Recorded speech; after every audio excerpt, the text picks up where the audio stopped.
سلام بچه ها، چطورید؟ امیدوارم که حالتون خوب باشه. بچه ها ببینید که یه چالش دیگه به ما دادن که گفتن کل مپ ترینینگ رو برو بدون اینکه دمیج بخوری.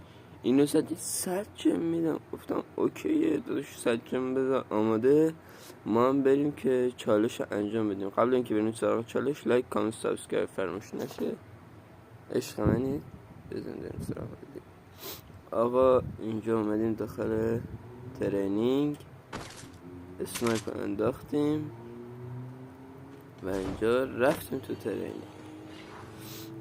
تو ترینینگ و اینجا قشنگ پیش دره ایستادم، پیش دره اومدم بعدش اینجا یکی اومد منو بزنه، یخو کاشتم به یخم بکم زیبزاک اینجا رد کردم دیگه. خلاصه داداش آیدی هم که داری سجمو بزن، عشق نداشی کامنت کن.